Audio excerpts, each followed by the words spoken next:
Hello, families, and welcome back to the American Family Survival Network. I'm your host, Jeffrey Snipes, and I hope you're doing well.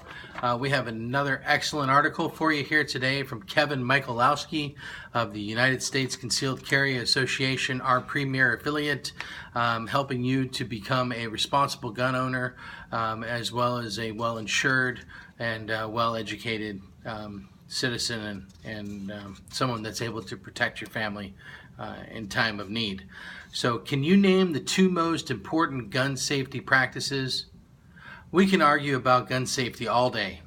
Are there 4 cardinal gun safety rules, or are there 10 commandments of gun safety? Should you treat every gun as if it is loaded at all times, or should you know the status of your firearm at all times? Can you break one safety rule and still be safe, or is a single infraction cause for serious concern? Many years ago, I was walking in the woods hunting deer with an old Winchester Model 94.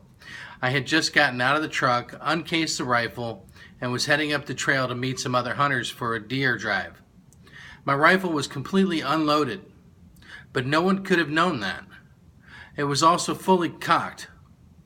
As we gathered to discuss the drive and where the standers would be, one of the guys in the group said, "Hey, you know your gun is cocked, right?" I told him I knew. Then I ran the lever down to show him nothing was in the chamber of the tube magazine. He thanked me and said, "Can never be too careful. You don't know how people will act out here in the woods." I was not offended that he would question my gun safety. He saw what appeared to be an unsafe act, and he asked me about it. That's the way these things should work. But even though the hammer was fully cocked on that rifle, I had always kept the muzzle pointed in a safe direction and was careful not to put my finger on the trigger. For the record, I carried that Model 94 on deer drives because it is light, short, fast in the woods, and most importantly, I could carry it with an empty chamber while stumbling through the cedar boughs, but still quickly load and make ready if I had a good, safe shot at a deer in the woods.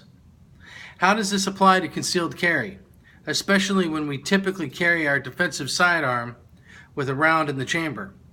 Well, let's talk about what I consider the 2 most important elements of firearm safety: muzzle management and trigger finger discipline. Muzzle management. You have heard the rule and likely even recited it. Never point a firearm at anything you are not willing to destroy. Sound advice, though it may be simpler to say. Always point your firearm in a safe direction. Then, of course, we must explain what a safe direction really is. On the range, the safe direction is typically downrange, at the berm or the backstop. But what are you going to do on the street? Is the low ready position safe? Most of the time, yes. But there are many extenuating circumstances. So let's make it very simple. Only point your weapon in a direction where it will do no unintended harm if you fire it. In short, manage the muzzle at all times. Think about not only the direction in which you are pointing your gun, but why. If you are standing on the 2nd floor of your home and you don't know who is beneath you on the ground floor, wouldn't the high ready position be best? If you are leading a group of family members to safety by heading up an incline or a flight of stairs, the low ready may put you at a disadvantage. As long as you know and can explain why you are pointing your gun where you are pointing your gun, it is a good bet you are concerned about safety. Trigger finger discipline. Once again, we go to the old rule. Keep your finger off the trigger until you have made a conscious decision to shoot. Again, this is good advice. But trigger finger discipline is much more than this.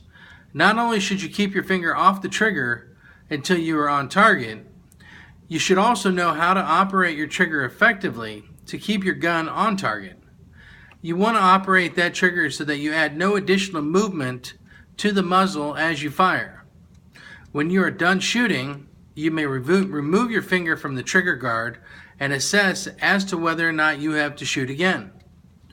Firearms safety gives us a lot to think about.